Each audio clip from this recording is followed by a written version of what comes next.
أهلا حبيباتي. كيف دايرين؟ لاباس عليكم؟ كي دايرين مع أمور الدنيا؟ لاباس بخير؟ أموركم هانية صحيحة بخير؟ كنتمنى أنكم تكونوا كاملين بخير على خير وصحة مزيانة وتكون أموركم هانية. اليوم معنا قصة جديدة، قصة الحقيقة اللي هي أثرت فيا من سمعتها أثرت فيا وبغيت باش نعاودها لكم. قصة اللي كتهضر على توريا. نخليكم دابا مع توريا اللي تعاود لكم الحكاية ديالها أو القصة ديالها. أنا سميتي توريا، كبرت وتزاديت في العربية، فيلاج صغير على قدو وكاك. ناس بيناتنا كلشي عارف يعني الخبار ما كتخرجش من الدوار. من دات كاك في عمري تقريبا 19 عام تزوجت واحد من الدوار النيت. كنت هو خدام في فلاحة بحال بابا وخوتي. انا كنت كنخدم غير في الدار، ما كنتش كنخرج. خواتاتي اللي كانوا كيخرجوا كيسرحوا البهايم، انا مع كنت انا صغيره في الدار. كنت زعما كنجلس غير في الدار، شقا ديال الدار وصافي. واللي حلبت شي بقرات زعما ما كانوش كيعطيوني شي تماره. ولكن من غادي يتزوجوا خواتاتي ديك الساعه وليت كنخرج على برا. من بعد ما وليت كنخرج على برا كنسرح البهايم وكل شيء. واحد الدري من الدوار شافني وعجبته، وليت جا لدارنا. ديك الساعه كانت في عمري 19 عام. صافي جا في دارنا هضر مع بابا ومع ماما. خوتي وافقوا صافي وكل شيء داز على خير وبخير. درنا العقد ديالنا ودرنا حفله بسيطه على قدنا. ما حنا ماشي الناس اللي لاباس على اللي كتسمعوا الفلاحه هادو راه عندهم الاراضي والفلاحه مزيان. لا، ناس عاديين كنعيشوا بنهارنا. العام اللي كتكون في الفلاحه مزيان، هذاك العام مزيان عندنا. ولكن العام اللي تتكون الشتا قليله ومن تتكونش الارض عاطيه مزيان، ديك الساعه كنتكرفصوا بزاف. المهم تزوجنا على سنة الله ورسوله. مشيت معاه للدار. هو نيت تما كان فارق على والديه. رحنا في العروبيه. الولد غير ما كيبغي يتزوج تيبقى نيت راه هي في نفس الدار ايه، ولكن بحال كيزيد بيت ولا بيت وصالون خارجين على دارهم، يعني شي فلاصه في شي. ياك بحال خرجتي ياك بحال ما خرجتيش. المهم، باش ما نكذبش عليكم البنات، داك الولد هشام اللي تزوجت به، ما نكذبش عليكم كاين الله عمرها دار. واخا ما كنتش كنتفاهم انا وياه بعض المرات. كدبت على اتفه الاسباب. ماشي زعما كاين شي حاجه اللي غادي تقولوا نيت نقدروا نتفارقوا عليها. ولكن حاجه وحده اللي ما قدرتش زعما كنصبر عليها، هو انه ما كانش كيولد. هذا هو المشكل اللي كان. حيت ماشي غير هو، حتى خوتو يعني نفس الشيء، عندهم وقيله وراثيه والله اعلم. حيت مشينا دوزنا عند الطبيب واكد علينا على هاد الخبار. صبرت معاه تقريبا 3 سنين. في الاخر غلبتني العاطفه ديال الامومه. فيما كنشوف خوتي عندهم ولادهم وكيجيو كيلعبوا معاهم خواتاتي، تشهيت غير بنيته ولا وليد. والو ما جابش الله. الامومه كانت عندي شي حاجه كبيره بزاف، ما قدرتش نصبر ونطلب الطلاق. عائلتي الحقيقه ما قالوا لي حتى شي حاجه. واخا هشام زعما كاين نحاول زعما كاين ينهيني على القرار ديال الطلاق، ولكن ما قديتش. المهم تفارقنا. ما كانت لا حساسيه في الموضوع لا حتى شي حاجه نهائيا. جلست في دارنا من بعد الطلاق ديالي. جلست في دارنا تقريبا واحد 8 شهور. 8 شهور. وجا واحد اخر، سيد اخر باغي باش يخطبني باش يتزوج بيا. والحقيقه هاد السيد هذا الثاني اللي جا باش يتزوج بيا محمد، كان عايش في المدينه. انا باش ما نكذبش عليكم البنات عاوتاني ونقول لكم، البنات ديال العروبيه فين ما كيسمعوا المدينه كيبغيو يتزوجوا كيف ما يكون داك الراجل. حيت ما كتبغيش ديك التماره. راه البنت ملي كتكون كابره في العروبيه وكلشي، شي التماره اللي كدير في العروبيه ما تديرهاش في المدينه. واخا تكوني خدامه نهار وكامل ما تجي حتى ل5 العشيه، واخا هكاك ماشي هي التمارات العروبيه. التمارات العروبيه راه كتهلكك في صحتك. كتباني كبيره ما يجي كتوصلي 40 عام، كتباني كبيره بزاف بحال عندك 50 عام ولا 60 عام. صافي انا غير سمعت بانه عايش في المدينه، صافي قلت موافقه. صافي نيت وهي هذيك. درنا الخطوبه. جاو عائلته خواتاتو. وخوه كان عنده واحد ما جات غير خواتاتو امه. الاب ديالو كان متوفي.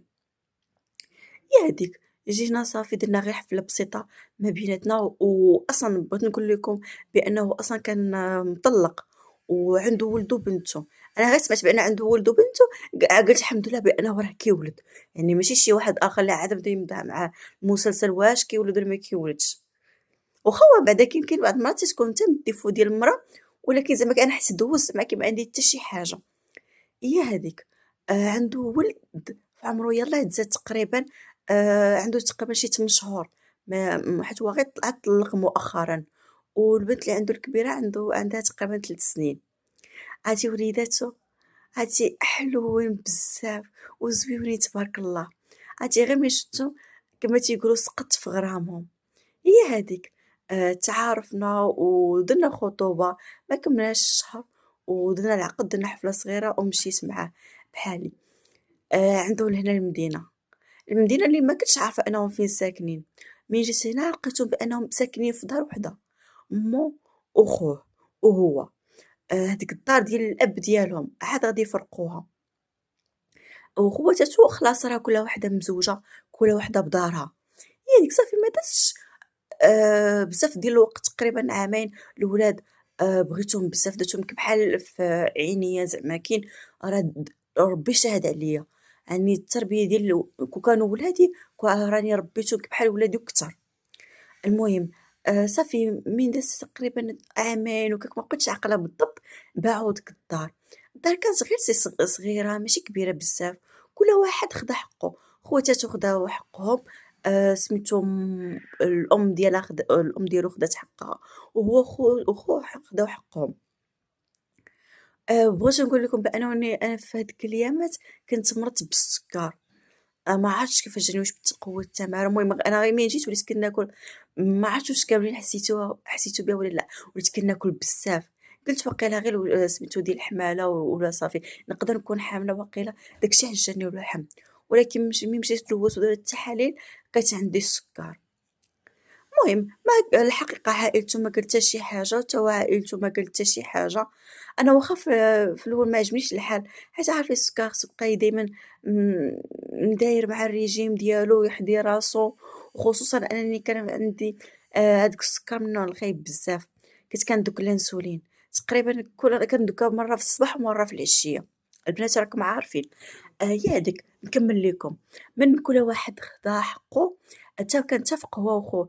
قالوا غادي ياخدوا شي بقعة هكاك وغادي يبنيوها. قلت هذيك مزيانة. خرجنا في الأول كرينا. وخوك راه مشى كرا في جهة أخرى.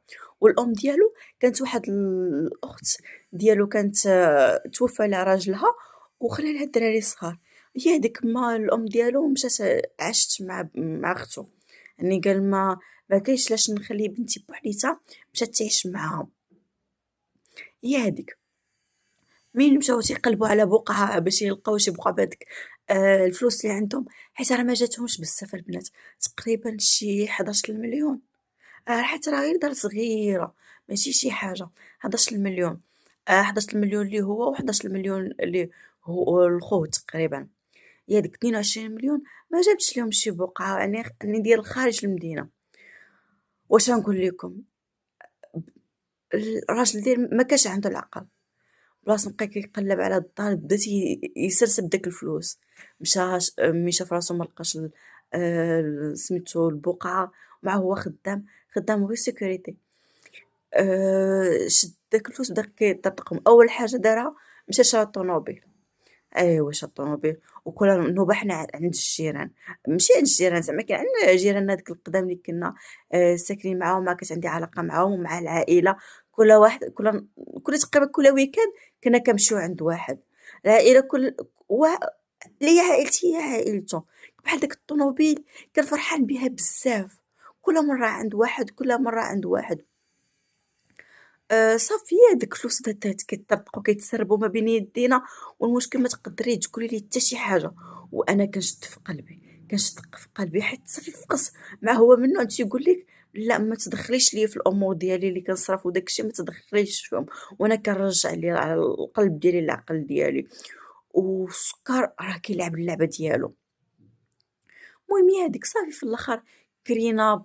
لقينا غير كاريين ديك الطوموبيل، كان دار بها كسيده وصافي ومشى الطوموبيل، وكان هو تهرس من رجليه، جلس من الخدمه شي ايامات وعاد عاوتاني عاود رجع يخدم، حيت كانوا جراو عليه من داك الخدمه عاود قلب على وحده اخرى من برا. هي هذيك. وحنا بدينا في المشاكل على هاد الخدمه وعلى هاد الفلوس. السيد كي بحالها تنقولوا الفلوس بداو غادي كيتسرب، ماشي كي بحال الايامات الاولى فاش تزوج بيه كان سبحان الله الخير غير مدفق، يعني كي بحال في دارنا، كي بحال عنده تقريبا تما كاينه. واخا كانت المده هذه كامله عائلتي ملي كيجيو من الاوروبيه ديما كيجيبوا لي حقي، لا من الزراع لا من الزيتون لا من الزيت. ملي كيجيو كيجيبوا معاهم الخضيره، كيجيبوا معاهم البيض. في العيد الكبير ملي كيصير بعض المرات الاب ديالي هو كيعطي الحولي، تيقول لي زعما كاين بحال غادي تشري من عندي، ولكن داك الحولي راه الثمن ديالو كيعطيه الاب ديالي كبير بزاف. الله يخلي لي الاب ديالي الحقيقه، فما تيقرب العيد على مده على 5 شهور تقريبا تيبقى يعلف الحولي، تيقول هذا ديال سوريا، خليوه لسوريا والدراري، حتى وليداتو كانوا عزيزين عليه بزاف. المهم هي هذيك دازو سنوات وولدت معاه بنيته، حتى الولد اللي هو كان توفى ليا، راه مع كانت السكر وكنت عصبت بزاف. كان تسد، اش غنقول لكم، بحال هكا متشوه. والطبيب قال لي في الاول باش ندير لك الاجهاض حيت نحيدو لك راه غادي يتزاد عنده ساعتين 3 سوايع ما يكملش نهار وغادي يموت، حيت هاديك الحاله والو ما تيكملش. اش غنقول لكم البنات، عرفتي حسيت ديك النهار فاش قالها لي الطبيب كبحال شديتيني ورميتيني من راس الجبل. العالم كامل دار عليا، خصوصا انني كنت باغيه الولاد، كنحمق على الولاد. لا قلت لهم ديك الساعه لا، خلي اللي بغاها ربي هي اللي كاينه، هي اللي غادي تكون. كتاب تزاد وعاش، غادي نديرهم قاعه 70 وندير ما نخليه ما ندير عليه. واللي توفى راه ربي اللي بغاه. يادك فعلا. في الولاده ديالي الاولى ما كانش معايا نهائيا، غير الجيران اللي هزوني وداوني للطبيب، تيصونيو عليه والو نهائيا. مع هو كيخدم الليل صافي. وغير ما تيبقاش يجاوب نهائيا. هو اصلا من هاد الناحيه ديال السبيطار ولا شي حاجه تيقولك سيري بوحديتك، ما كاينش علاش. هذيك مشيت للسبيطار ديال الدوله، داني الجار ديالي هو المرا ديالو في الطوموبيل، هي هذيك خليت مع الدراري خليتهم مع ولادهم ومشينا تما كاينه. وليت داك الوليد ولكن كتاب الله ما كملش 4 سوايع وتوفى. وفي الحملة الثانية ديالي بقيت متبعة مع الطبيب مع عملية السكر، هي هذيك دزات عندي بنت، فرحت فيها بزاف. وما نكذبش عليكم حسيت بهذاك الشعور، واخا في قوة المشاكل اللي كانت دايرة في الحياة وكل شيء، ما بقوة الفرحة صافي بحال حيدته من بالي. هي هذيك كبرات البنت شوية.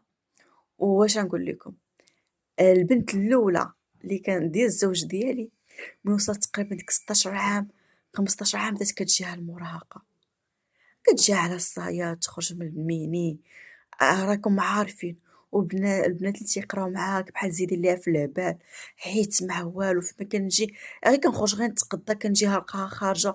وملي كتجي كتجيني بداك اللباس والجيران والغوات، الراجل ديما تيبقى يضربها. الولد ديك الساعه كان باقي صغير. آمم والو زعما عييت ما نقول لها. والمشكلة هي كتسقط، ماشي زعما تنقولوا قراية زعما كاين شي وحدة لا تقرا تنقد راسها من هاد المستقبل، حيت راه حنا كاريين راه غير جوج بيوتا، راه جوج بيوتا ما غادي دير لك حتى شي حاجة والو. وفي منطقة راني خارج المدينة ماشي حتى في المدينة، يعني اللي كان الكرا رخيص هي هاديك. والوضعية صعيبة بزاف، يعني بعض المرات تنقدر تنبغي نمشي عند بنت خالتي، تنمشي عندها مع المدينة قريبة ليا، كنمشي عندها هي اللي كتعطيني.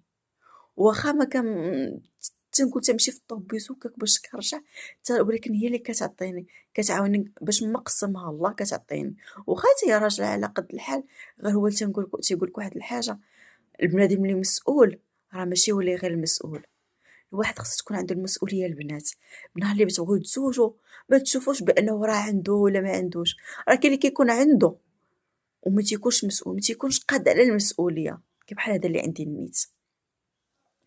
هي هذيك كل نهار كنغوتو. الاب ديالها ديما فيما تيجي تلقى هاد الحالة تيضربها، وملي كتسقط صافي جراو عليها من المدرسة، صافي كملات 3 الماتش كتسقط والو. في الكاتريام هو سميتو هو يخرجها، قال زعما كاين غادي دير عقلها، مدلع شي تكوين ولا شي حاجة ديباني به راسها، ولكن والو، هي عاد سيده في الهبال ديالها. كل مرة بدات تهضر لك، شرات ما عرفتش كيفاش شات التليفون صغير، حصلت واحد النهار جالسة كتهضر مع الدراري. مشكل انا عارفه بان هي بوها شي، هي بوها ليا اللي قال لها شي واحد شي حاجه هتثيق به. والاب ديالها الحقيقه خاف بزاف، داكشي قرر بان اول واحد غادي يجي يخطبها غادي يعطيها ليه. وحتى هي بقوه زعما كاين الصداع وما تخليوهاش تلبس، وعارفه بان ما كتعطيها الفلوس لا حتى شي حاجه، لا الخروج لا حتى شي اي حاجه.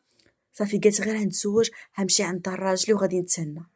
ولكن كيف ما تيقولوا، لا تشتهي الرياح بما لا تجري الرياح بما لا تشتهي السفن. المهم بحال هكاك المثل، كملوا عليا البنات يقولوا لي المثل في لي كومونتير. هي هذيك. الولد اللي جاها بوليسي، صافي جاها داروا الخطبه وكاك. البنت غير بلا ما تشوفو بلا حتى شي حاجه، غير سمعتو بوليسي وخدام مزيان عنده بدارو بطونوبيلتو، قلت صافي هذا هو الهمزه ديالي، هذا هو انا فين نخرج، غادي نمشي نشوف العالم باش تخرج. ها البنات اللي ما كتعطيهمش الحب والحنان والثقه الثقه ديالكم، وترشدهم الطريق الصحيح من الصغر ديالهم، حيت الاب ديالهم وحتى انا الله يسمح ليا كنا عارفين ديك الحضانه اللي بزاف اللي ما كتيقوش في ولادكم، راه هادشي فاش كتخرج تيبغيو غير يهربوا. وفعلا تزوجات على تقريبا 17 عام. صافي مشات لدار راجلها، والمشكله ملي مشات قطعت علينا التليفون في خطره. ديك التماره اللي ضربت عليها كامله وهزيتها ملي كانت صغيره ما عقلات عليه، لا انا لا باها لا خوها لا اختها والو. بحال غير لقاتها فرصه وهربات. وفين هربات تنقولوا من جحيم لجحيم اخر. الراجل اللي تزوجت به، وانت نقول تزوجت عليه، تزوجت به. ملي مشات عنده دارت الخمار عنده، يعني فرض عليها، مع هو من ملتزم وكل شيء، فرض عليها الخمار، ضروري يعني دير الخمار ودارته. المهم تتقول لك انها تعيش مرتاحه في دار راجلها. هي هذيك دازت سنوات، وعرفت بان واخا الحلقه تصلحت، ولكن كيمشي تقريبا عندها غير مره في العام ولا جوج المرات. الاب ديالها والو ما كيخطيش نهائيا. راه قلت لكم واحد بلاصه ما تمشي تشوف بنتك وتكبر بها، خصوصا انها عايشه في مدينه بعيده عليك، والو نهائيا. صافي كملات هي حياتها. البنت بدات كتكبر، الولد كذلك كبر، واخا حتى هو نفس المسار اللي خدات اختو حتى هو في الدراسه، والو البنات نهائيا غير كاسو كيسقطوا. وليا حتى في الاخر قرر انه يمشي يدير التكوين المهني في وكاكو صافي، ويرتاح ويمشي يخدم على راسو. الولد ما لقيتش معاه المشاكل. اجيو تشوفوا البنت الثانيه بنتي، حتى هي غادي تمشي على نفس المسار اللي مشات اختها. ما عرفتش واش داك الشيء خارج من الدم، ولا ما عرفتش، ولا في التربيه ولا التعامل. نفس داك الشيء كيف ما كنخرج وكنخليها كنجي تلقاها لابسه ودايره الماكياج وكل شيء، تقول لي لا ماما غير في الدار. شي شويه ولات كتخرج به. حتى هي وصلت غير 4 ايام بدات كتسقط ليا. ما عرفتش، ما عرفتش كيف. نفس السيناريو مع البنت الاولى كيتعاود مع البنت الثانيه. حاولت زعما كي نديرها، نقول لها دير شي حاجه تعتق راسها، واش باغيه دير تخرج على راسها. نقولوا اختها راه تزوجات بواحد واخا زعما كاين حتى هي ما كتخرج ما كتدرش بزاف، ضروري اللي خصها تخرج خصها تخرج معاه، ربي رزقها بوليداتها. المهم راه دازت الحياه ديالها مرتاحه. وحنا هنايا جالسين في المشاكل، لا من ناحيه المصروف لا من ناحيه الهضره. يقول لك الهضره غير اللي كيتقتل لك السم. بحال هذوك السنوات اللي دازو كامله دازت غير بالنقير، وكتزاد التصرفات ديالو غير كتخياب. هي هاديك صافي. دابا راني حيرة، ما عرفتش شنو غادي ندير مع البنت. واش ندير نخرج حتى هي ندير لها شي تكوين مهني، ولا نصيفطها عند دارنا العروبية؟ ما عرفتش.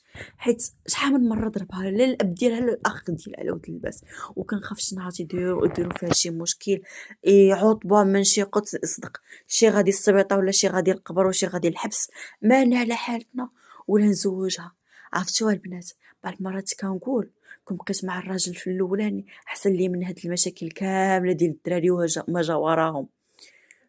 زعما كي ما تهنيش كون قلت بان كون بقيت مع الراجل الاولاني كون ما غاديش يركبني السكر، كون ما غاديش نتفقس، ولا اللي خارجين حاشيه كيف ما كنقولوا. ما كاينش اللي تعول عليه واخا هكاك، راه ما كاينش اللي تعول عليه توقفيه في شي مشكل تقول لي هذا راه مستقبل غادي نلقاه في دراعي، والو غير الفنيان على خوه. هادشي اللي تنقولوا الغدر في الزمان فين كيجيب فين كيولي. كي كانت وكي وليت الحياة غادية غير غادية وكتكفاس. بدلنا ديك الدار ولينا كاينين بيت واحد وصالون صافي. ما عرفتي طبطبت قلبي طاب عليا. كل ما خوتي لي هزيني كلها ما عرفتش شنو يطرا فيا. والمشكل هذا مؤخرا جا اللوس ديالي ما بقاش خدام، ما تزوج. كيف ما قلت لكم خصوصا انه ما تزوج ما حتى شي حاجه، وصافي ما اخر خدمه خدم فيها جراو عليه، ودابا راه جالس معنا في الدار. لا البنت لا الولد ما كان. الولد اصلا غير داير على النهار وما طال. البنت ما تنخليهاش معاه والو نهائيا. ما نقدرش واخا ما كنبغي نتقدى كنتا معايا، يعني يدي في يدي. هو واخد بيت واحد شادو بوحديتو، كيجي غير من الليل كينعس داك شويه وكيخرج. ولكن البنات ما كاين لا ثقه لا حتى شي حاجه والو. عيت مع الراجل زعما كاين يدير شي حل خو قال لك خويا فين غادي نديرو غادي نلوحو الزنقه. ايه ما تلوحوش الزنقه ولكن ما يبقاش عايش معنا في الدار. البنات بقوه ما كنسمعوا هاد المشاكل ما ود الفعايل اللي ولات في الانسان راه باك وما تخليهش مع بنتك، لا البنت لا الولد.